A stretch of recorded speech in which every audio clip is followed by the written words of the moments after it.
Hello everyone and welcome back to my channel. आज का जो हमारा टॉपिक है बहुत ही ज़्यादा सीरियस और इम्पॉर्टेंट है।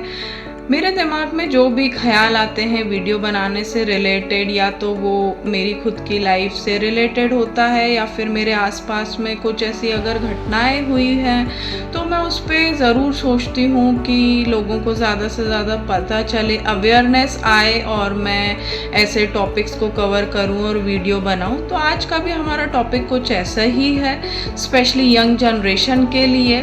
अभी रिसेंट का केस तो मैं आप लोगों से डिस्कस नहीं कर सकती बिल्कुल भी, पर आप लोगों ने देखा होगा कि अभी के जो जनरेशन है उनके साथ में कुछ ऐसी घटनाएं हो जाती हैं, पर वो घर पे अपने पेरेंट्स को बताने से इतना ज़्यादा डरते हैं कि हमारे पेरेंट्स हमें ही गलत समझेंगे, जो कि बिल्कुल भी अच्छी बात नहीं है। ये एक बहुत ज़्यादा सीरियस मुद्दा है हमारे सोसाइटी का। हमारे पेरेंट्स का जो रोल सोसाइटी में बनाया हुआ है, जो एक मूरत गढ़ी हुई है, कितनी दुर्भाग्य की बात है कि आपका बच्चा आपके पास में आके आपसे अपनी बात भी नहीं कह पा रहा है। इतने बड़े बड़े इंसिडेंट्स हो जाते हैं, वो डिस्कस नहीं कर पा रहा है, वो बाहर किसी का सपोर्ट ढूंढता है, किसी की हेल्प ढूंढता है, पर वो घर पे बताने से इतना ज़्यादा डरता है कि मैं शायद यहाँ शब्दों में बता नहीं सकती, सिर्फ इसलिए कि उसके पेरेंट्स उससे ही गलत समझेंगे कि तुम्हारी ही गलती होगी। इस केस में आपको क्या लगता है, आपको क्या करना चाहिए?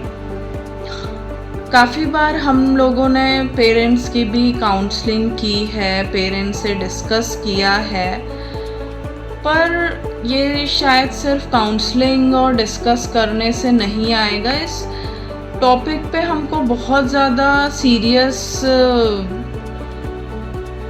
लॉ लाने की ज़रूरत है। मैं तो यही बोलूँगी पार्लियामेंट में बिल पास करने की। जैसा कि आपने देखा होगा अमेरिका में जो बच्चा होता है आप उसको टॉर्चर नहीं कर सकते। एक छोटा सा इंसिडेंट शेयर करना चाहूँगी कि मेरे दूर के रिलेटिव हैं, वो यूएसए विज़िट किया था उनने अपने बेटे के पास में, और मॉल में वो बच्ची भाग रही थी, तो जो फीमेल थी उन्होंने उस बच्ची को ज़ोर से भाग के पकड़ने की कोशिश करी कि अरे कहाँ भाग रही है, और उतनी ही देर में पुलिस वहाँ पे आ गई और उन्होंने पूछा कि आप क्यों बच्ची को ऐसे ज़ोर से भाग के पकड़ रही हो। तो सीरियस वहाँ पे कंट्री में लॉ है। तो मुझे ऐसा लगता है कि हमारी भी कंट्री में ऐसा कुछ लॉ लाने की ज़रूरत है, बहुत ज़्यादा ज़रूरत है।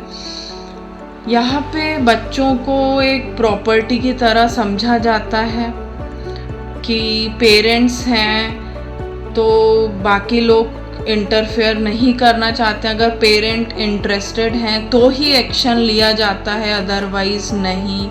तो ना जाने ऐसे कितने मुद्दे हैं जो कहीं दब के रह जाते हैं कि उस बच्चे को पूरी तरीके से डिप्रेशन में और पूरा उसका करियर और लाइफ बर्बाद कर देता है।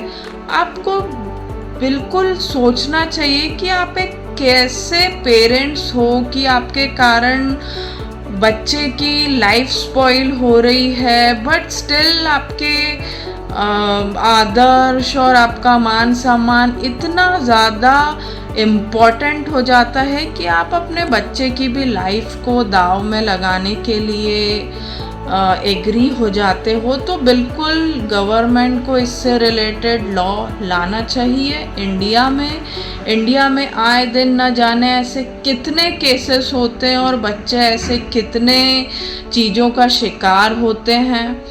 कई बार मैंने ही अपने घर पे सुना है, अरे लड़की के साथ अगर लड़कियां भी कम नहीं होती, लड़कियां भी ऐसी ही होती हैं, उन्हीं ने कुछ किया होगा। उसका सल्यूशन निकालना चाहिए कि क्यों बच्चे इन सब चीज़ों में फंस जाते हैं। क्या ऐसे रीज़न्स हैं जिनके कारण वो बाहर, आप कह सकते हैं कि, या प्यार की तलाश में या सपोर्ट की तलाश में या हेल्प की तलाश में क्यों जाते हैं, क्यों ऐसी नौबत आ जाती है कि उनके साथ कुछ ऐसी घटनाएं और चीज़ें हो जाती है जब बहुत ज़्यादा सीवियर हो जाता है।